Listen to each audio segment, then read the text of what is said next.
What's up, everybody? Welcome back to the channel. Back on the C10 today. Last weekend we got the carpet in and the door seal plates. I forgot I even had these. I order parts sometimes way in advance when I got the money, and these are cool. They have a little bow tie on them, chrome. Anyway, seat brackets in, seat belts are in. Everything's been bolted down. I've got the seat here. It's in the bed of my daily truck. We're about to put the seat in, and I think I'm going to put the steering wheel on today, just to kind of get that out of the way. Almost finished completely with the interior.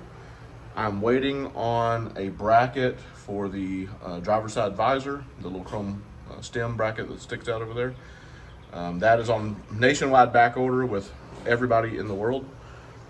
And then I got to do a little bit of just zip tie, cleaning up some of these wires, but that's the dakotadigital stuff.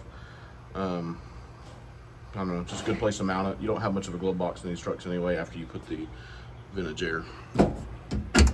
But it's coming together, so we're gonna get the seat in today and the steering wheel on, hopefully, and that'll be about it. Haven't been doing too much else on it. Still got to bolt the bed's just sitting there. I got all the wheels in for the truck. I got the back tires. The front tires are on back order. It's hard to get parts these days, it really is. Matter of fact, I did get tires sent to me. I ordered two 45/45/20s. I received three 35 by 1250 18s.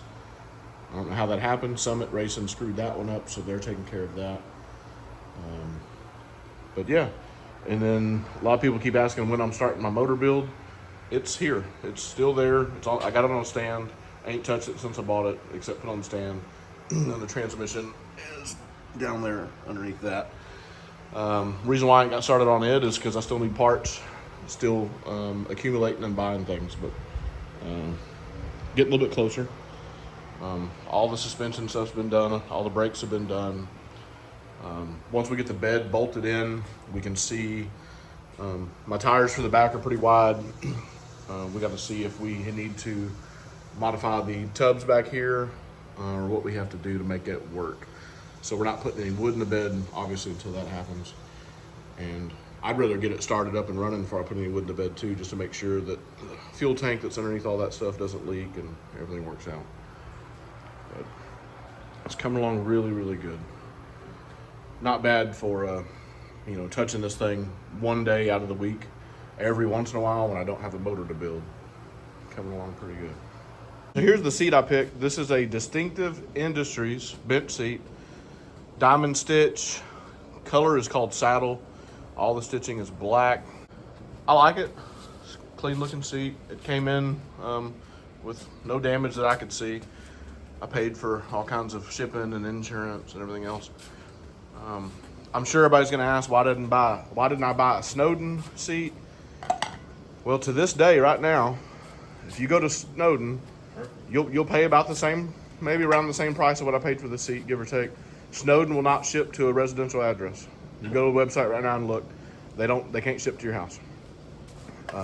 Oh yeah, it even holds the tall boys. That's good. So this seat and bracket, I think, was like, I don't know, 21, 2200. Bracket I just showed came with it. It's in the truck. Snowden seat is like 22, 150 for the bracket. I'm sure it's about the same bracket.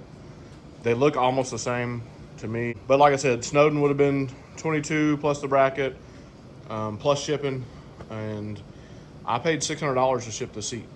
So I'm sure shipping on the other seat would be about the same price. And like I said, they don't ship to residential.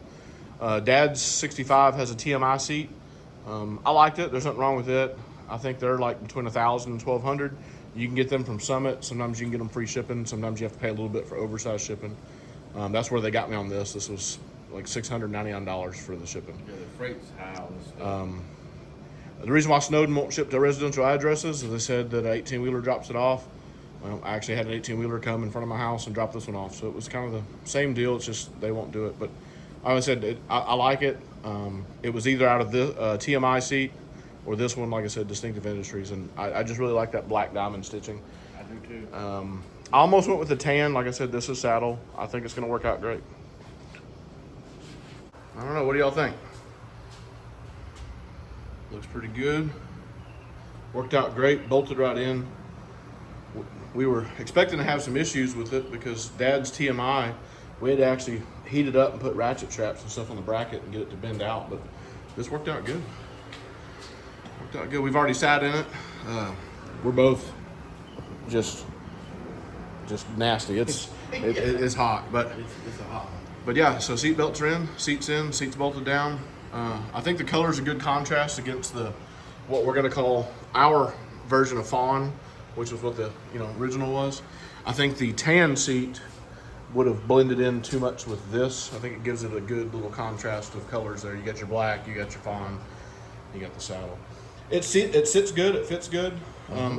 It does adjust further than I would need, where my knees almost touch the dashboard.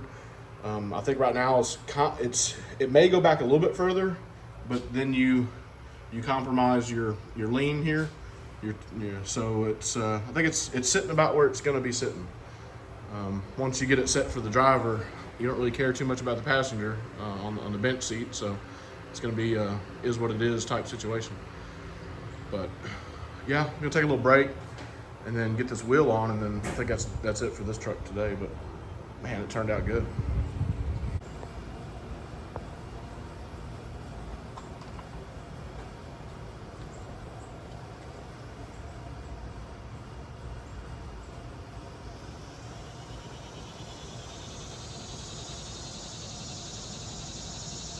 We got the steering wheel, it's kind of on, right? Like all the doodads and whatnots that go all together on that, they're hooked up.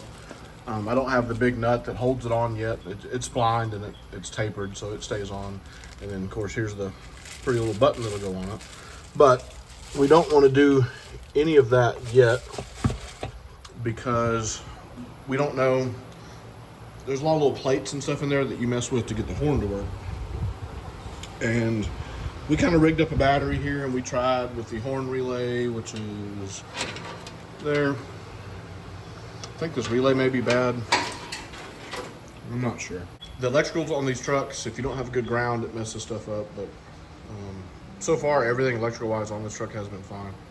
So not real sure. We'll have to get a diagram of how that.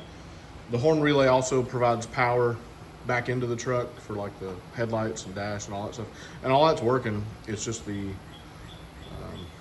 when you honk this, and there's some adjustment in here. You can loosen and tighten these. There's the plates you can change out and all that good stuff. But yeah, anyway, that's the wheel I chose. It's a original replica, so it's a 15-inch. So once it's it'll look like what came in it. But yeah, it's coming together. We're gonna close off this section of the shop now and turn the air conditioning on. I've got to do a few things for Dad on the 64 right there, and then the 65's outside. I got to do a few things on them, so we're gonna shut everything down and then get the air conditioning on so we don't just die because it's hot today. That's it for the 66 today. And I hope y'all like that seat. I know I did.